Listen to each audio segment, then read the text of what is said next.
Приветствуем вас, уважаемые друзья и подписчики! Мы уже как-то делали материал по продуктам компании Hayma, и сегодня решили также подготовить обзор по их новому продукту Hayma 8S. Как бы ни пытался Китай сделать внедорожник, почему-то получается кроссовер. Может, инженеры просто руку набили, или проектировщик вечно под саке. Но что есть, то есть. 8S это кроссовер, причем, как и все модели от Hayma, на вид очень приятен. Но не будем томить и перейдем сразу к обзору. Поехали! Кстати, на нашем канале уже есть большая коллекция обзоров на автомобили из Поднебесной. Ссылку на самые популярные модели вы сейчас видите на экране. Дизайн передка своеобразный, фары узкие с фирменным прищуром. Может, это мода такая, а может, показатель, что авто именно китайское. Бампер массивный, имеет перфорированную область в нижней части. С боков от нее расположились воздухозаборники под черной сеткой. Решетка радиатора не кажется большой, она скорее аккуратная и компактная, формой напоминающая очертания бриллианта.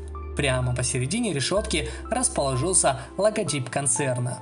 Боковая часть также получилась интересной. По двери идет выступ линий, чуть ниже ручек дверей. По нижней части двери идет еще один такой же выступ. Между ними визуально образуется ложемент, который и делает вид сбоку более интересным. Задняя часть вполне классическая, учитывая, что это китайский дизайн. Задние огни объединены в одну линию.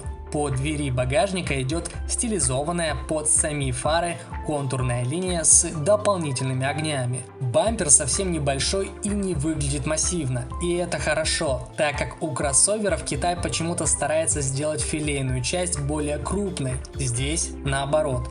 На самом бампере базируются два продолговатых отверстия выхлопа. Почти над ними расположились дублирующие стопорные огни. Ну а теперь сядем внутрь, отодвинем уснувшего за рулем китайца и осмотрим интерьер. Салон китайского кроссовера может похвастаться современной мультимедийкой с парящим сенсорным дисплеем на 12 дюймов, цифровой приборной панелью на 10 дюймов, электроселектором коробки передач, спортивным рулем и панорамным люком с электрическим приводом. Красная прострочка на кожаной обивке сидений делает интерьер стильным и интересным. Передние сиденья оснащены подголовниками и хорошо выраженной боковой поддержкой. Отличной оценки заслуживает и задний диван, на котором свободно могут разместиться 3 взрослых человека.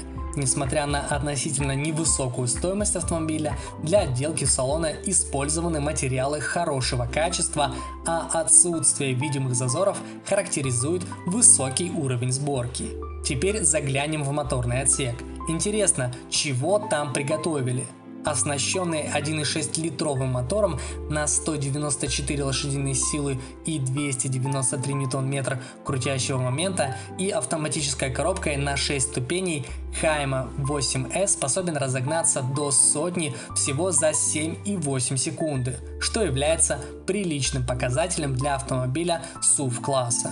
При движении по городу расход бензина на каждые 100 км составляет 9,8 литра. Средний расход топлива на трассе не превышает 6,3 литра, а при езде в смешанном цикле 7,2 литра. При использовании механической трансмиссии на 6 ступеней эти показатели имеют более низкие значения и составляют 9,6, 5,8 и 6,9 литра соответственно. Ну и пройдемся по размерной части. Габариты кузова следующие: длина 4565 мм, ширина 1850 мм, высота 1682 мм, колесная база 2700 мм, высота дорожного просвета 213 мм, снаряженная масса 1550 кг, количество мест 5, объем бензобака 58 литров, объем багажника 552 литра.